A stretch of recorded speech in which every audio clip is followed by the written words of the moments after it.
There's so much going on with comedy right now. You're performing a Comedy Unleashed. By the time this video goes out, it will already have happened. Yes. It's a show that we've talked about. We've both performed there. There's been an article recently that came out about that. There's lots of discussion about free speech. One of the biggest stories I think that's happened recently has been the Joe Brand case. And for anyone who doesn't know, Joe Brand made the joke about how instead of milkshaking I don't think she said far right, but politicians that she didn't agree with.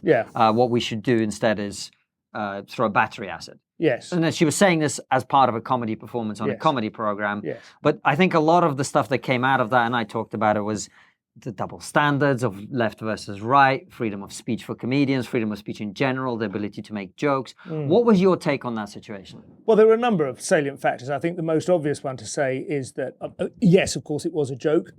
But I think it was a joke which, on a moment's reflection, you would see was probably not an appropriate thing to broadcast on Radio 4 at a point where tensions were very high. And I think half the reason that milkshaking is such an effective tool is because it arouses a brief moment of panic in the victim when they don't know what's been thrown at them, And I think people live in genuine fear of being attacked by something more serious.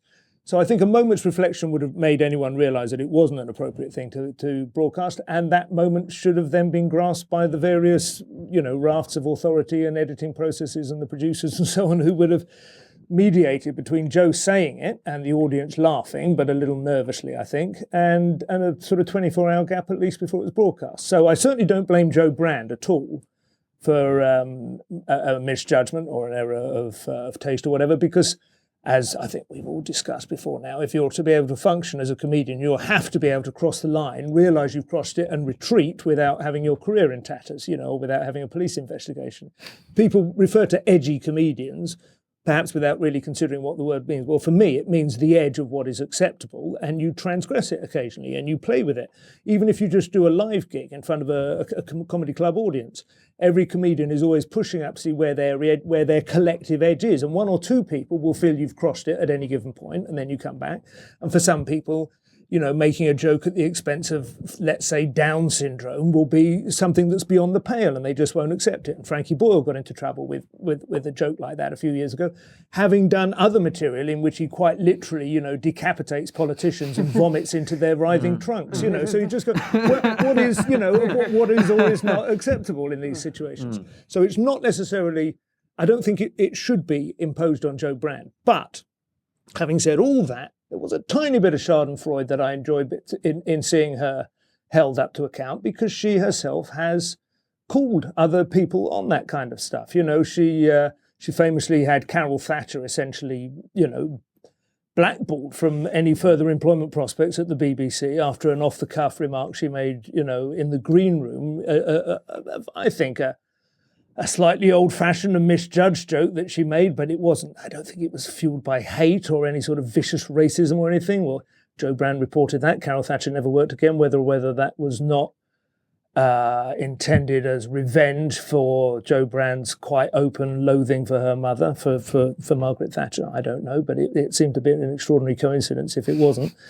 And then she quite recently scolded Ian Hislop, of course, live on Have I Got News For You, when Hislop was essentially chortling at the notion that a bit of a sort of a clumsy knee grope in the Commons canteen was on the same level of Me Too horror story, as the Weinstein revelations and so on. It was all being collected under the hashtag Me Too.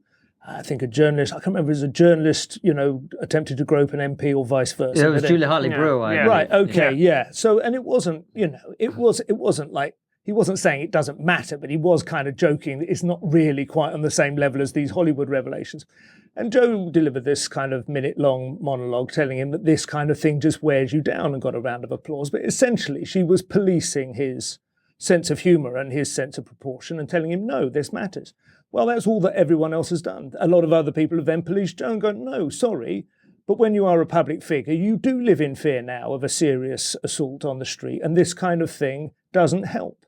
And if it had been the left who had been given an opportunity to castigate a right-wing comedian for joking about something, they would immediately have, brought up the Joe Cox murder and so on as indications of exactly why these kind of things are not to be joked about. So I think there has been a huge amount of hypocrisy, but none of it, I would say, in all seriousness, should hinder any comedian from cracking any joke they want to make certainly in like a non-live scenario, because it's then expected that the producers will clean that up and go, actually that on reflection doesn't really work for us, and so we're just going to snip it out, which of course they did in the later editions, demonstrating the lack of confidence that they had. I think the phrase is bolting the door. Yes, absolutely.